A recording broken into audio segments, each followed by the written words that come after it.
Hi, I'm Cynthia Kahn, founder of Amused Now, and I'm here today with Perry Gruber, co-founder of Portland's first ever documentary weekend. Hey, Perry, Hey, how's it going? it's going fabulous. How about you? Yes, it is indeed. Lots of good things going on, and we're really excited over here.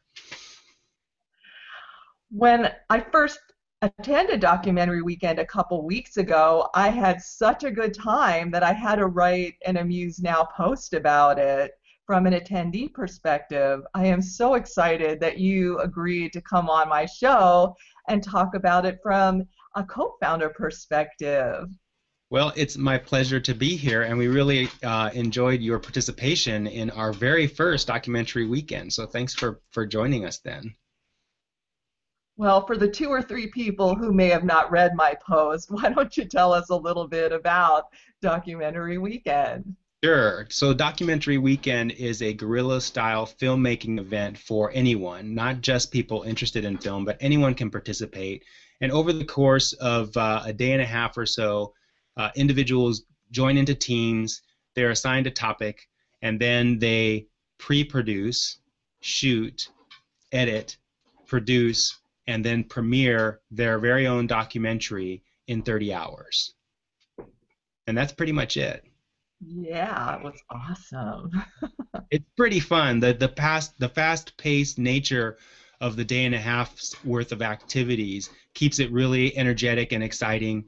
And this was our first event, and so we're looking to do several more in the very near future. Awesome. So, why did you and co-founder Mark Grimes decide to have a documentary weekend? What was the vision?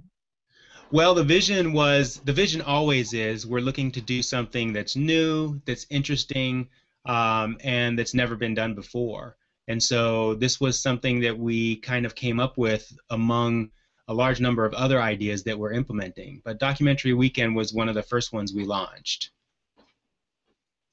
Well, how long have you and Mark Grimes been working together? What's your backstory?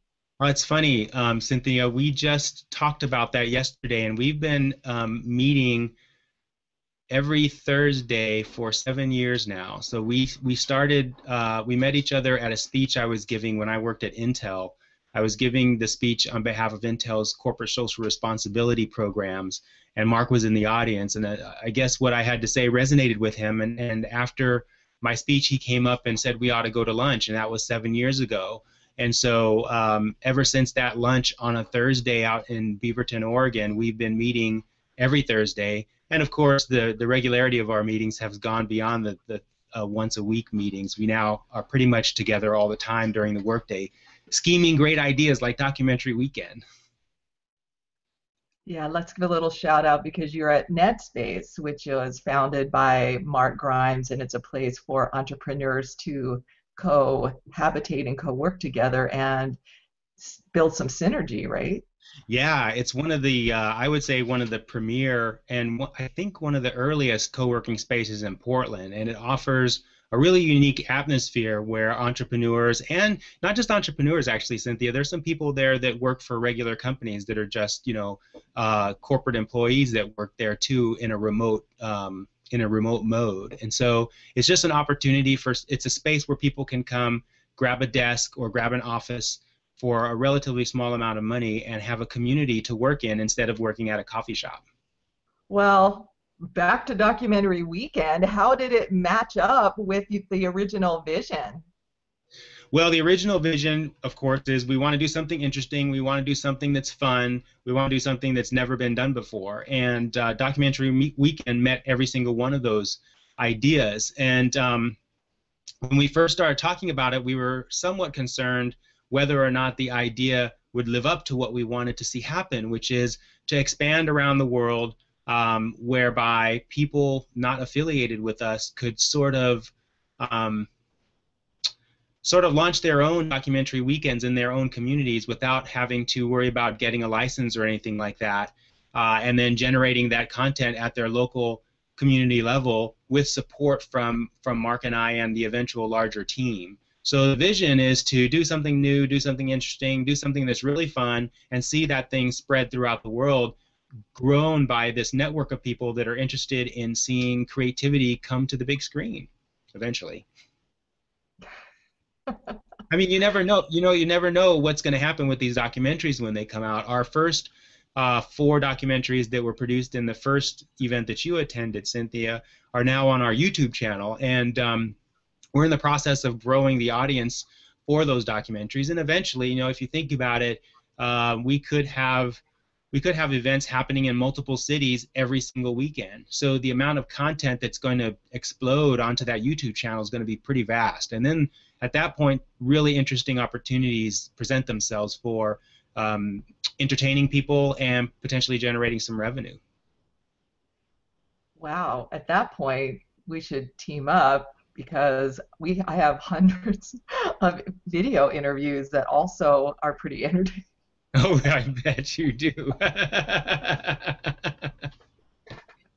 So what stood out as your best moment from that weekend? Oh, that's a good question. I think what stood out as the best moment was the opportunity to see people showing their documentaries in the premiere on Saturday night, and the pride that people had when they watched their documentaries show up on the projector screen that we had.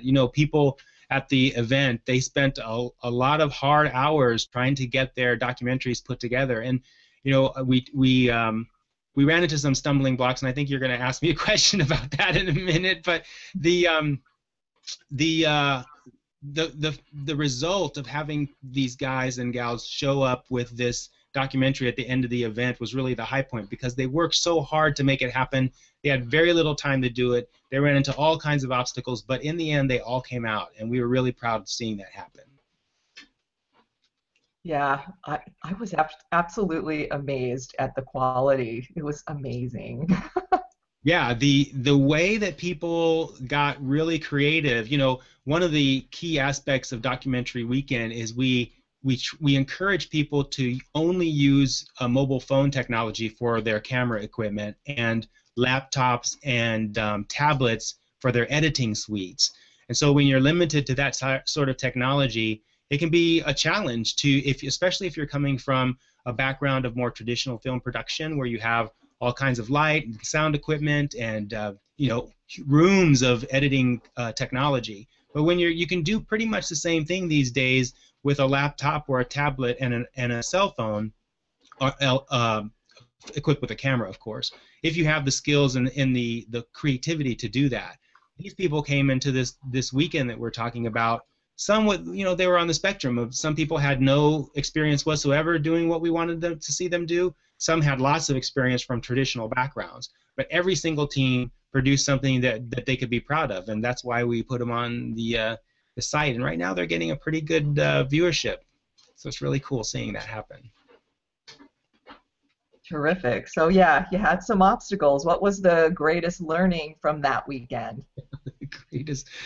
The greatest learning, I think, was never underestimate Murphy's Law. I mean, in the editing component, every single team ran into so many problems with technology matching. So we had some mismatches of technology where technology just wasn't working between an iPhone and an IBM PC, for example, or trying to transfer a file from an iPhone into a specific type of editing software didn't really work as smoothly as people thought. Some people came with new technology they had never tried before, hoping to try it at the Documentary Weekend, and ran into all kinds of problems. So everyone ran into some sort of problem or another, and as a result of that, our agenda kind of slipped. So this next one that's coming up, we're going to make sure that we leave a lot of time for Murphy's Law to happen, so that we can try and hit the milestones of what we want to see happen on the 2 days. Yeah, it is a lot to get done, I will admit. It really was, especially on that first day where we had. So on the first day of Documentary Weekend, we usually get the participants to shoot each other as a way of introducing each other. So rather than going around the room and saying, "Hi, my name is Perry, and I'm from this, and I do that," we wanted people to actually create a mini documentary of the person they were shooting, and that's how we do the icebreakers. So if you imagine each person is doing one of those, or each team of two is doing two of those, and that's a lot of it seems like it's a pretty easy thing to do, but when you're thinking creatively and you're wanting to do something really interesting, the the task swells with the time that you have available. And then on the second day, I think people were limited to a 5 minute documentary, but some people went over that, and that was okay. But when you expand this creative opportunity to 5 to 7 minutes, all of a sudden you have a lot of footage that you have to figure out what you're going to use and what you're not going to use, and then whether or not the sound came out on this shoot or the sound came out on that shoot, and if it didn't on the second one, you can't use it, or did the lighting go bad or whatever. You have all these questions that you have to ask as you're editing these footages, and then of course you have the technology problems that might pop up. So everyone was running into problems that expanded the time that we thought we'd need to do the production, and that's what I would say was probably the biggest learning point of that whole event last time. Yeah, I remember we did books, and so running out to Pal's books because we couldn't hear a lot of the really good stuff that we thought was amazing. When we were creating the YouTube channel, we wanted to create custom thumbnails for each documentary, and I was worried that we wouldn't be able to find a frame in each of the documentaries that would lend itself to that thumbnail. But the people who produced these documentaries were so creative. Every single one had a beautiful frame that we could use as the custom thumbnail. And yours, the books one, if your viewers go to the Documentary Weekend YouTube channel, they can see the books documentary custom thumbnail is beautiful. You guys got that shot. It was so perfect for the documentary that you guys did. So we're really happy to have that turn out that way. Yay! Right. Well, on the business side then, how does Documentary Weekend make money? Yeah, so it's an interesting opportunity, and there are lots of avenues to the revenue question. The first one that we're looking at is getting sponsorships. So we'll be looking for corporate sponsors that would be interested in supporting the mission of what we're doing, which is introducing people to this genre and exposing their creative outlets through documentary creation. There are a lot of companies out there that could lend themselves to supporting this type of an event. So that's the first thing. And then, of course, when all that content is created, eventually we'll have opportunities to seek advertisers for the actual documentaries or in between the documentaries, which will create some revenue there too. And then, of course, after that, there's some other opportunities that might show up that we can't even think of right now because we just, you can't think of the entire universe of revenue opportunities. They can come out of nowhere in some cases. And so we're open to any and all types of opportunities that might show up, but the first two are probably going to be sponsorships and then ad revenue. Interesting. Well, we know there's going to be more documentary weekends in Portland, but do you think that you're going to have any in other cities soon? Because I know after seeing this, a lot of people will want to attend. Yeah, we have, so the West Coast is where we're focusing right now. We have a couple more scheduled, but I'm not going to say where those are at this point. We're going to announce those later, but we do have the second Portland documentary weekend scheduled for November, and folks should go to documentaryweekend.com to find out more information about that. Wow, so soon. I'm still recovering. I know, right? Well, we wanted to have it before the holiday season rolled around, and we didn't want to wait until early next year to do the second one, especially since we had really, really good attendance for the first one, and everyone walked away from that event so excited and saying that they all wanted to participate in the next one. We didn't want to wait until January to do the second one, so we quickly got it into the early part of November. So the next documentary weekend happening in Portland is going to be November 14th and the 15th at the same place at Ned Space. Awesome. I can't wait. Yeah, it's going to be fun. So anyone who's interested in finding out more can go to documentaryweekend.com, or they can go to our YouTube channel. You just type in the search bar, you type in the hashtag Doc Weekend. So it's hashtag DOC Weekend. Well, Perry, It's been fabulous learning more of the backstory behind Documentary Weekend. I'm going to try to attend the one on November 15th in Portland too.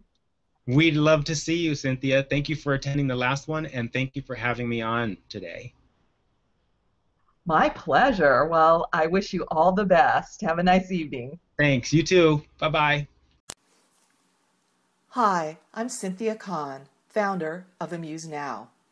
This featured artist presentation has been brought to you by Amused Now Entertainment, a website that enables artists to profit from their creativity. To learn more about Amused Now, visit us at www.amusednow.com or email me at ckahn@amusednow.com.